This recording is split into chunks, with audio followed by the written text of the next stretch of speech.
제가 조금 전에 한국 언론이 보도하는 뉴스 기사를 하나 봤어요.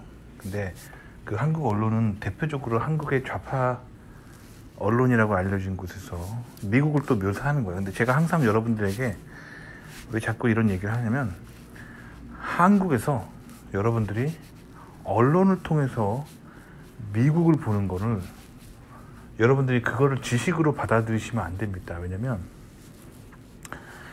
그 미국을 비난하고 공격하기 위한 것이 한국 좌파 언론의 기본적인 목표예요.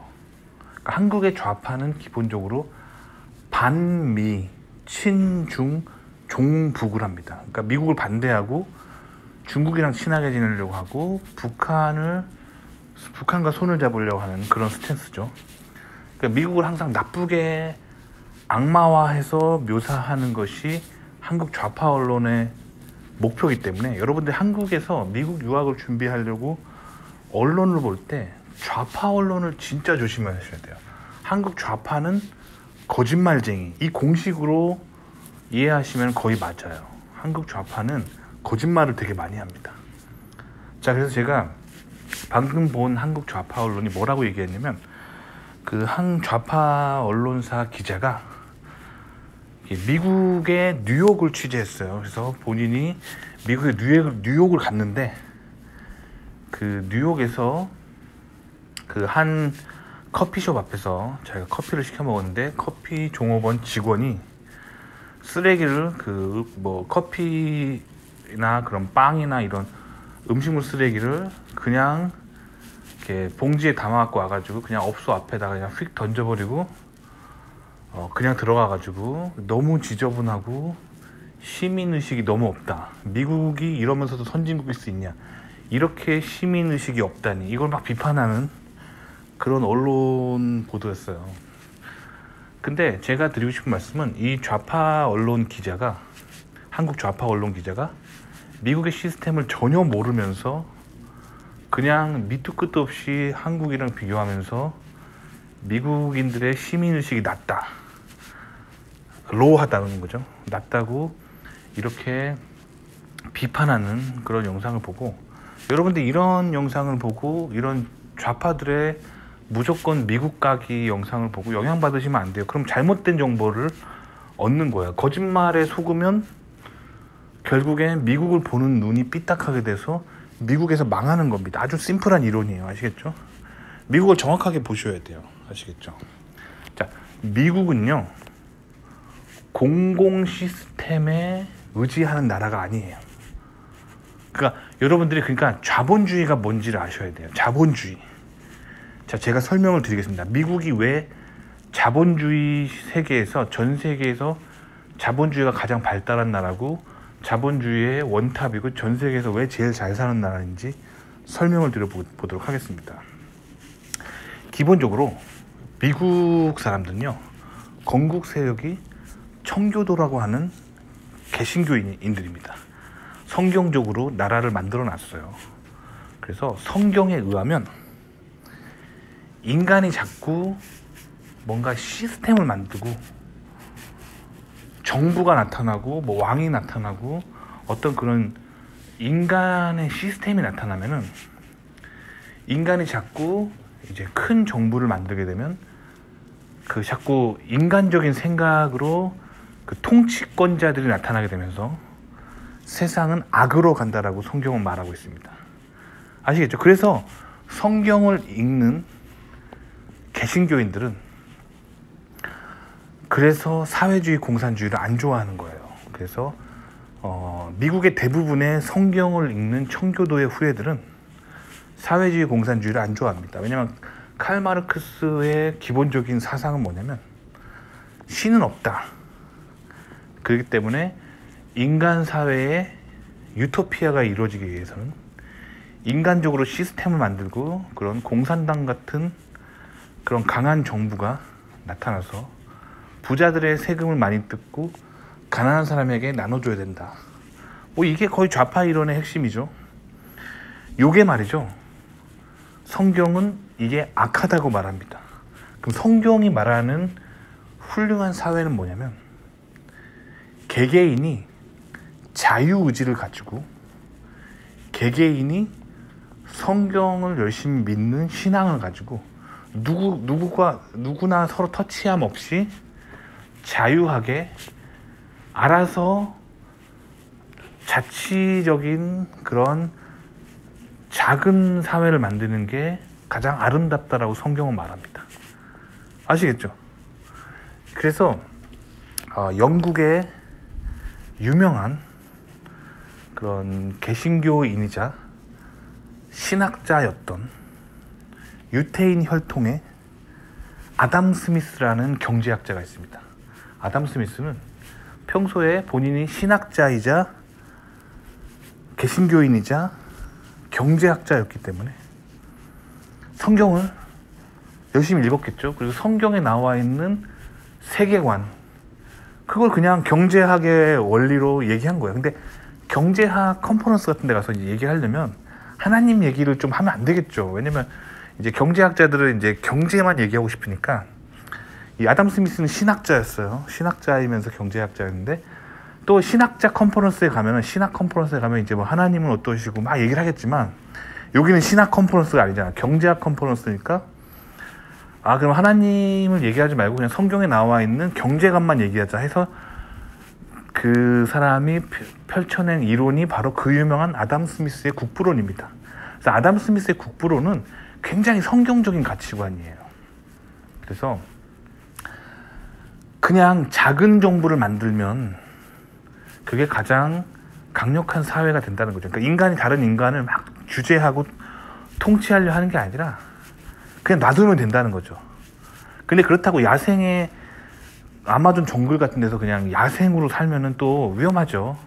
야생 동물이라든가 아니면 뭐 다른 부족의 침입으로부터는 막아야 될 거 아니에요. 그래서 아담 스미스의 국부론의 핵심은 뭐냐면 군대는 필요하다는 거예요. 근데 이 군대나 경찰 같은 이런 조직이 이제 범죄가 일어나지 않도록, 그리고 외적이 쳐들어오지 않도록 국가의 경계를 순찰을 잘 하고, 그 국가라는 경계 안에 있는 사람들에게는 정부가 거의 없는 것처럼 작은 정부를 만들 때, 거의 규제를 하지 않을 때 인간이 가장 강하고 가장 행복하게 된다. 이게 아담 스미스의 국부론이에요. 이 국부론을 바탕으로 미국이 돌아가고 있어요. 왜냐면 성경적인 사람들이 굉장히 많기 때문에. 미국 사람들은 그 청교도의 후예들은 다 작은 정부주의자입니다. 아시겠죠? 그러니까 미국의 보수 우파 세력들은 작은 정부주의자라고 보면 돼요. 자, 그럼 미국에도 좌파가 있겠죠. 좌파진보들은 반성경적인 사상을 가진 사람들이에요. 그러니까 성경을 반대합니다. 그러니까 성경에서 작은 정부라고 말하고 있으니까 이 좌파들은 뭐라고 말하냐면 우리는 거꾸로다. 우리는 성경 안 믿어. 하면서 큰 정부를 주장하는 거예요. 아시겠죠? 그러니까 칼 마르크스의 유물론, 이게 왜 좌파 진보들이 좋아하냐면 그게 결국 신은 없다. 인본주의적으로 인간의 통치로 부자와 가난한 자들의 불평등을 개선하자 하면서 이 큰 정부를 만드는 게 좌파예요. 그래서 북한이 대표적인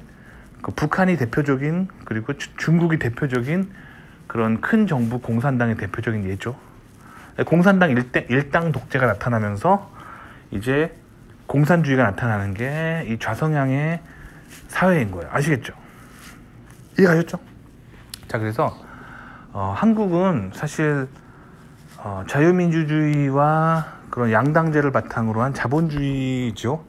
왜냐면 한국을 건국하신 이승만 대통령이 그 미국에서 정치학 박사 유학하고 와서 미국식으로 그 근대 국가를 만든 게 대한민국이에요. 근데 미국 같은 경우는 그게 가능했던 게 미국의 건국 당시에는 거의 90% 이상이 개신교인이었어요.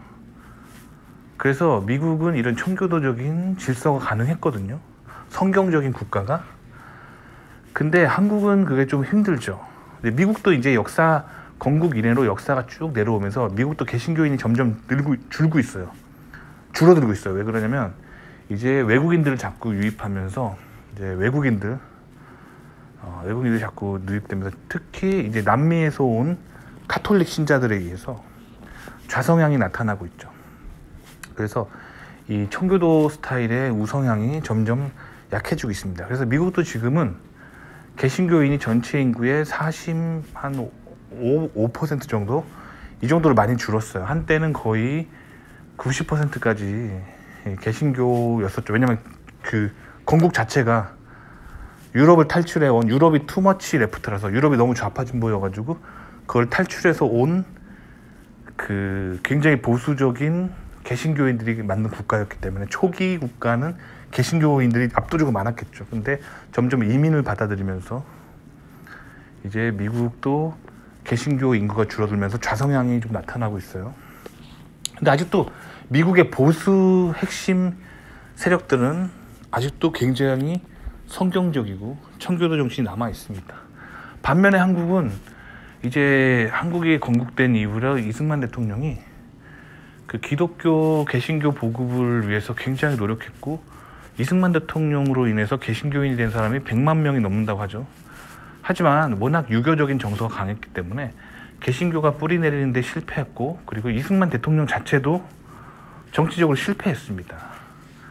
그래서 이승만 대통령이 구현하려고 했던 미국식 양당제, 자유민주주의, 자본주의는 어떻게 보면 실패했다고 보시면 됩니다.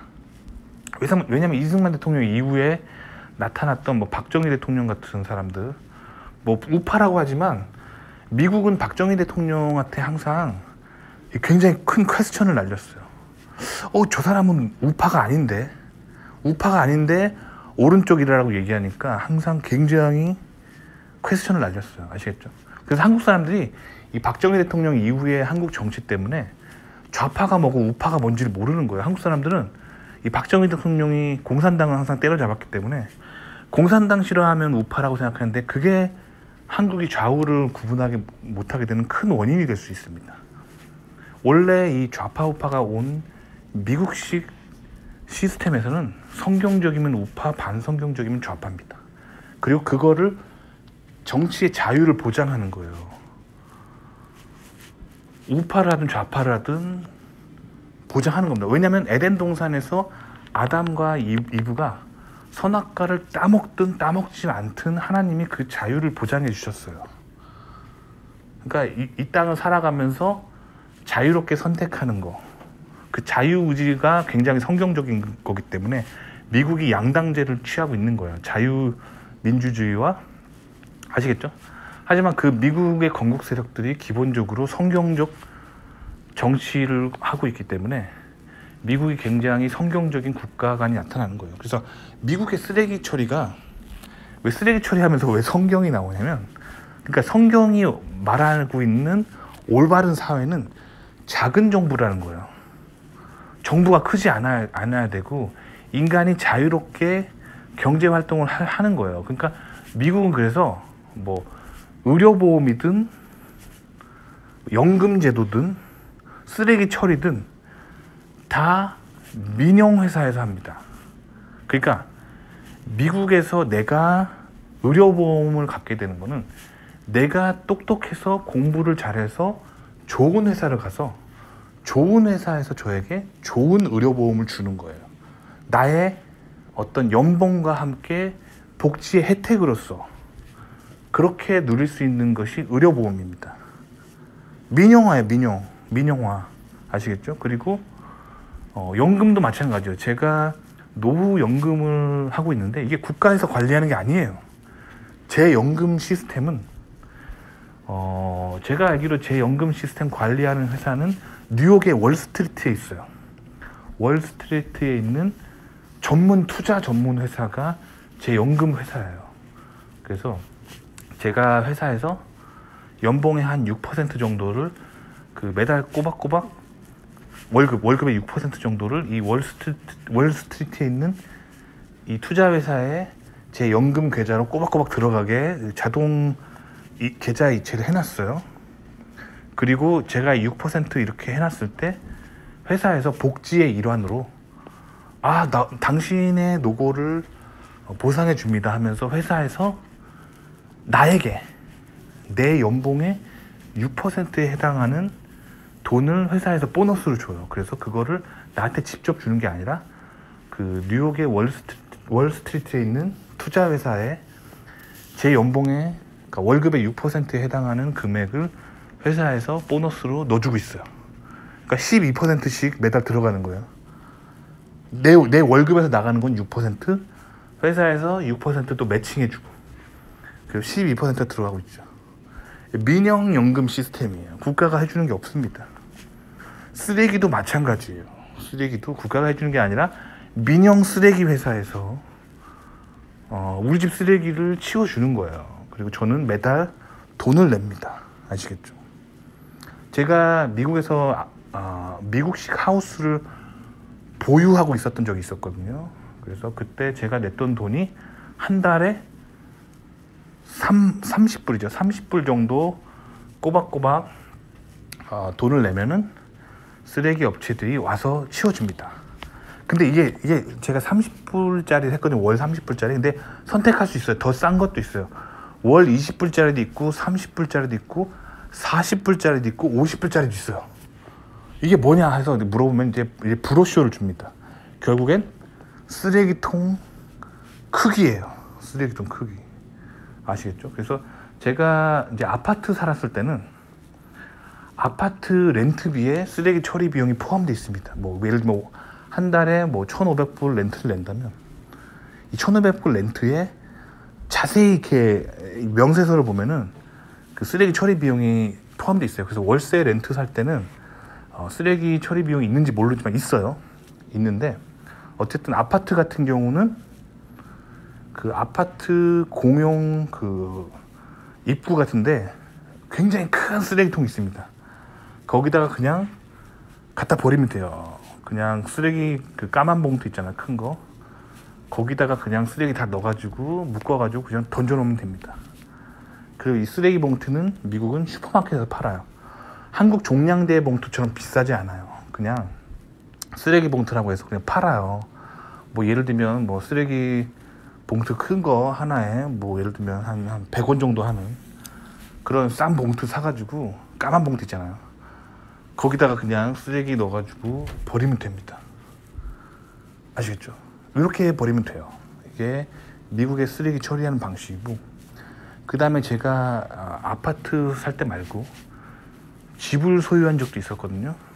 뭐 지금은 팔았지만 그때는 이렇게 20불짜리, 30불짜리, 40불짜리, 50불짜리 쓰레기통 얼마나 큰 거 할 거냐 하면은 그 돈에 따라서 크고 작은 부피를 결정하는 거야. 몇 리터짜리냐. 그거를 일주일에 한 번씩 가져가요. 그래서 뭐 예를 들면 제가 예전에 살 때는 월요일 아침마다 가져갔거든요. 그러면 일요일 저녁 되면은 쓰레기 회사에서 와가지고 저희 집 앞에다가 쓰레기통을 큰 걸 놓고 갑니다. 그러면 일요일 저녁 되면은 집에 있던 쓰레기를 전부 다 모아가지고 거기다 집어넣는 거예요. 그러는 거예요. 그래서 보통 이 쓰레기는 그래서 미국 같은 경우는 그 차고, 본인의 차고에 그 냄새 안 나도록 그 뚜껑이 닫히는 큰 쓰레기통이 하나씩 있어요. 거기다가 보관해 놓고 있다가 일요일 날 쓰레기통이 오면은 거기 있는 거 옮겨 담으면 되는 거야. 그러니까 미국에서는 쓰레기를 버릴 때 분리수거를 안 합니다. 분리수거 안 하고 그냥 버리면 돼요. 물론 미국도 분리수거를 권장하거든요. 분리수거 권장해서 그 저희 집 앞에 예전에 미국식 아파트 살 때 그 예전에 미국식 아파트 살 때는 그냥 까만 봉투에 다 때려놓고 그냥 던져버렸어요. 그리고 우리 집 살 때는 그러니까 제 말은 우리 집이란 건 개인 소유의 집에 살 때는 그렇게 이제 쓰레기 그 용량을 결정하면은 쓰레기통이 2개가 옵니다. 하나는 일반 쓰레기, 하나는 재활용 쓰레기. 근데 그게 뭐 벌금이 있는 것도 아니고 뭐 재활용 쓰레기는 일반 쓰레기 넣었다 해서 뭐라 하지도 않아요. 그냥 그거는 어디까지나 이제 내가 좀 환경을 위해서 분리수거를 했다 뭐 그거지. 보통은 귀찮으니까 그냥 한 봉투에 때려 넣습니다. 법적으로 규제하는 게 아니에요. 그냥 쓰레기 가져가는 회사에서 그냥 본인들 편하라고 그 통을 2개를 주는 거예요. 아시겠죠? 뭐 그래요. 그렇게 해가지고 대충 때려 넣으면 돼요. 그러니까 미국에서는 거의 분리수거를 안 한다고 보시면 돼요. 그냥 까만 봉투 슈퍼마켓에서 파는 거, 뭐 대충 한국 돈으로 큰 봉투 한 장에 한 100원 정도 하는 엄청 큰 봉투 있거든요. 그거 사가지고 그냥 음식물 쓰레기든 뭐든 다 때려 넣는 거예요. 그리고 음식물 쓰레기는 보통 미국은 싱크대 옆에 그 버튼이 있거든요. 그걸 누르면요, 싱크대에 있는 음식물 쓰레기가 싱크대 밑에 그 톱니바퀴가 달려있는 그 가비지 디스포살이라고 해서 이렇게 쓰레기 배출하는 구멍이 싱크대에 달려있어요. 그래서 뭐 케이크라든가 뭐 샐러드, 밥 이런 거 그냥 싱크대에서 그냥 물을 그냥 틀어놓으면은 수채로 내려가잖아요. 그때 이 버튼을 누르면 수채 안에 톱니바퀴가 달려있어가지고 이걸 다 갈아가지고 그냥 하수도로 그냥 음식이 다 나가버려요. 그런 구조입니다. 거의 쓰레기 때문에 스트레스 안 받아요. 그 왜 쓰레기 때문에 스트레스 안 받냐면은 내가 돈을 냈잖아요. 내가 하수도 비용을 내고, 그러니까 미국 같은 경우는 집을 사든 뭐 아파트를 사든 상수도 비용이 있고 하수도 비용이 있고 쓰레기 비용이 있는 거예요. 이게 렌트 사는 사람들은 렌트비에 다 포함이 돼 있는 거고, 자기 집을 구매한 사람들은 이제 매달 그 고지서가 날라옵니다. 상수도, 그러니까 내가 샤워하려고 수도꼭지 물 튼 거, 이게 상수도죠. 하수도는 아까 말한 거, 싱크대에서 음식 뭐 케이크라든가 밥이라든가 뭐 이런 음식물 쓰레기 그냥 하수도로 다 내려가거든요. 톱니바퀴가 달려 있어요. 그래서 버튼 누르면 다 갈아가지고 하수도로 그냥 내보냅니다. 자동이에다. 그 하수 비용 그거랑 쓰레기 처리 비용, 이렇게 내가 돈 냈기 때문에 나는 고객이에요.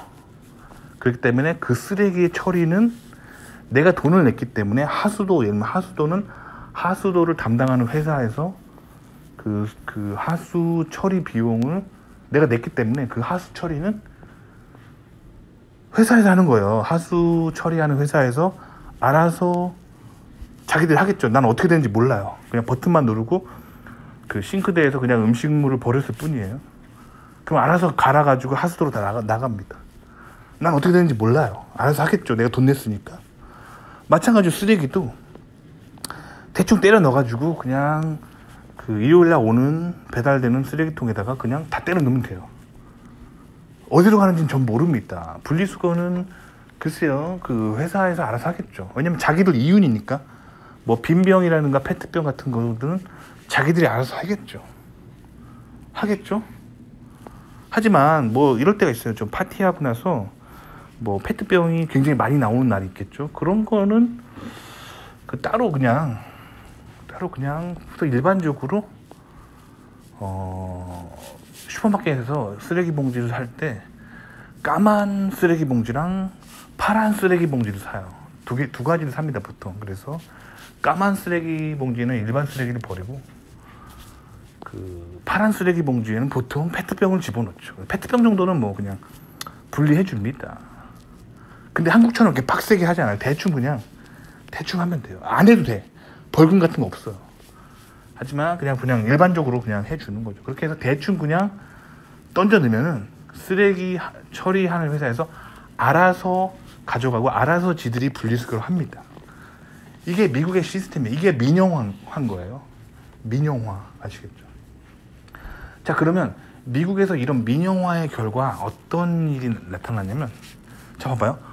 돈이 많은 사람들은 자기가 쓰레기 업체를 고용하기 때문에 그 쓰레기가 깨끗해요. 근데 진짜 가난한 집 사람들은 이 쓰레기통을 매달 내는 거를 큰 거를 못 하겠죠. 그리고 돈을 못 내는 사람도 있겠죠. 그리고 진짜 가난한 사람들은 야, 옆집이랑 야, 너네랑 나랑 우리 쓰레기통 하나 같이 쓰면 안 될까? 이렇게 하는 사람이 나타나겠죠. 그래서 그 결과 미국은 가난한 동네 가면은 지저분합니다. 아시겠죠? 반면에 부자 동네 가면은 동네가 깨끗해요. 이게 민영화의 결과예요. 이게 그 미국의 자본주의입니다. 근데 이게 성경적인 거예요. 왜냐면 성경에서는 내가 열심히 살고 성실히 살고 돈을 많이 벌고 그걸로 인해서 더 누리는 거를 성경은 그거는 아주 좋은 거라고 얘기합니다. 반면에 일하지도 않고 남의 거 뺏으려고 하는 사람들을 성경은 악하다고 말합니다. 아시겠죠? 그러니까 한국 언론의 스탠스가 악한 거예요. 부자들 계속 비판하잖아요. 그래서 자기는 일하지 않고 능력이 없으면서 부자들이랑 똑같은 대우를 받으려고 하는 게 한국 사람들 심보잖아요. 그거를 자극하는 게 한국의 좌파 언론이고, 아시겠죠? 자, 그럼 거꾸로 돌아가 봅시다. 아까 그 좌파 기자가 비판한, 뉴욕에 놀러 갔는데 한 커피숍에서 쓰레기를 대충 까만 봉투에 싸서 그냥 업소 앞에 그냥 내놓고 그냥 이렇게 가버려서 너무 시민의식이 없다. 미국 시스템을 쥐뿔도 모르면서 비판하는 거죠. 자, 그 카페는 안 봐도 비디오입니다. 쓰레기 업체에 매달 돈을 내고 있는 거예요. 그리고 그날이 쓰레기 버리는 날입니다. 그래서 그냥 까만 봉투, 아무 봉투에다 그냥 넣으면 돼요. 그러니까 여기가 없으니까 바쁘잖아요. 카페니까. 그러니까 분리수거 같은 거 안 해요. 바쁜데 그냥 종이컵 다 때려 넣고 까만 봉투 하나에다가 손님이 먹다 남은 케이크 다 때려 넣고 뭐 손님이 뭐 먹다 남은 뭐 빨대 다 때려 넣고 손님이 쓴 뭐 포크 일회용 포크나 뭐 젓가락 있으면 다 그냥 때려 넣는 거예요.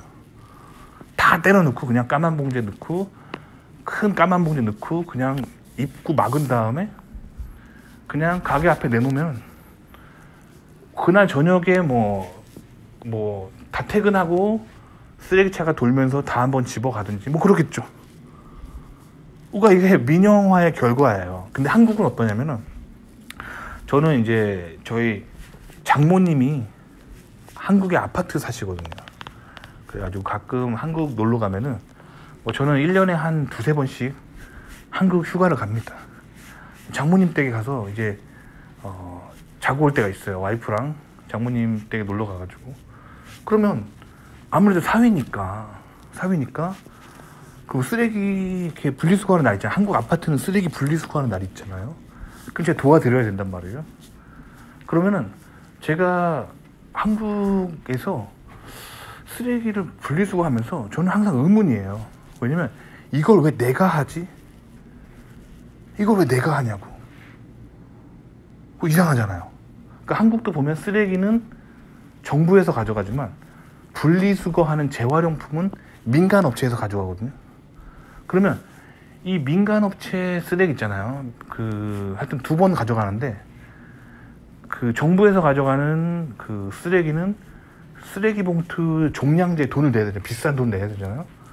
그렇게 해서 내가 돈을 내고 있는데도 그 쓰레기를 내가 이렇게 잘 묶어가지고 내가 이렇게 지정된 장소까지 내가 가야 돼요. 내가 가야 된단 말이에요. 그리고 분리수거가 진짜 빡세요. 분리수거는 진짜 빡세요. 한국 아파트 사시는 분들은 알겠지만 종이박스 마대자루 같은 거 되게 큰 데 있잖아요. 그런 데 가가지고 그 수위 아저씨가 경비 아저씨가 지키고 있는데 그 앞에서 집에서 나온 일주일간 나온 모든 종이박스 다 이렇게 접어가지고 그 종이박스 있는 데다가 싸놔야 되고 페트병은 또 다 분류해가지고 페트병끼리 막 놔둬야 되고 또 뭐 있잖아 종류별로 뭐 고철은 고철대로 해야 되고 이게 되게 힘들잖아요. 근데 미국에서는 그냥 까만 쓰레기 봉투 하나에다가 다 때려 넣고 그냥 휙 던졌거든요. 근데 한국에 오면은 이걸 왜 내가 해야 되지? 라는 생각이 드네요. 특히 분리수거는 분리수거 가져가는 업체에서 분명히 그 페트병이든 고철이든 이런 데서 이윤을 낼 텐데 그 사람들이 분명히 이윤을 가져가는데 왜 내가 노동력을 내가 투입해야 되지? 이상하죠. 이상합니다. 그러니까 한국 시스템이 어떻게 보면 개개인의 사회 구성원이 편하지 않는 시스템이에요. 내 몸이 고생하는 거거든요. 그러니까 오히려 한국 시스템이 더 비판받아야 돼요. 왜냐면 더 힘들잖아, 내가. 미국은 그냥 까만 봉투 하나에다가 다 때려놓고 그냥 휙 던지면 돼요. 그냥 그 아파트 사시는 분들은 아파트 현관 앞에 있는 그 큰 쓰레기통에다 그냥 때려 넣으면 되는 거고, 자기 집 사는 사람은 뭐 일요일 저녁에 배달되어 오는 그 쓰레기통에다가 그냥 다 때려 넣으면 돼요. 분리수거 안 해도 돼요. 나머지는 쓰레기 그 업체에서 지들이 가져가서 다 돈 될 거 다 분류해서 가져가는 거거든요. 왜 내가 고생해야 되지? 라는 생각이 들어요. 그래서 한국에서 저는 항상 장모님 댁에 그 아파트 갈 때마다 분리수거를 왜 입주민이 직접 해야 되지? 왜 매주 이렇게 고생을 할까? 분명히 내가 버리는 그 분리수거에 분명히 돈 되는 리소스가 있는데 내가 내 돈을 주면서 왜 내가 고생을 하지?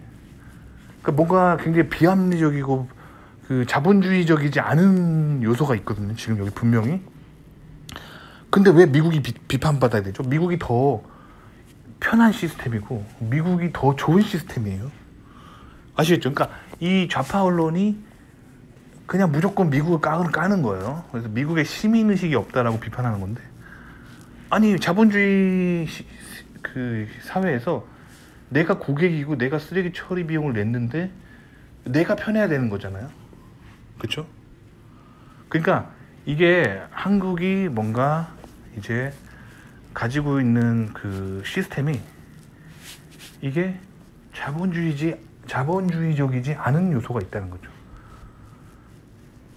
뭔가 좀 그런 게 있어요. 그래서 그 한국 사람들이 봤을 때 미국이 뭔가 시민의식이 없어 보일 수 있겠지만 미국 사람이 봤을 때는 한국 시스템이 어떻게 보이냐면, 아니 자본주의 시대에 고객은 돈을 주고 서비스 업체는 돈을 받은 만큼 서비스를 해줘야 되는데 그 관계가 클리어하지 않잖아요. 그러니까 한국 시스템이 이 뭐지?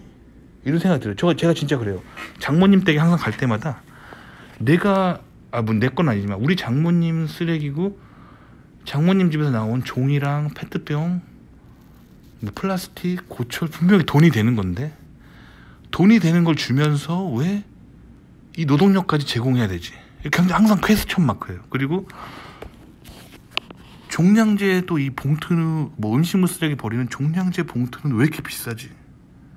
항상 그런 생각이 듭니다. 아시겠죠? 그러니까 이 미국을 밑도 끝도 없이 비판하는 그 좌파 언론, 이런 거를 통해서 미국을 바라보면 안 된다는 거예요. 미국의 시스템은 굉장히 합리적이고 굉장히 좋은 것들이 되게 많아요. 근데 이제 한국의 언론은 이 미국을 항상 부정적으로 묘사하는 게 그들의 전략이기 때문에 뭐 한국에 계속 사시는 분들한테는 저도 별로 이런 말 안 드리고 싶은데 미국에 오실 분들은 한국 언론을 통해서 절대 미국을 배우면 안 된다는 거예요. 미국은 그런 나라가 아닙니다. 그들의 눈에 비친 것처럼 그렇게 불합리한 나라가 아닙니다. 근데 항상 한국 좌파는 미국을 나쁜 걸로 묘사하기에 작정을 하고 그렇게 거짓말을 하기 때문에 미국이 항상 나쁜 나라로 한국 사람들 눈에 보이는 거예요. 아시겠죠? 도움이 되셨기 바랍니다.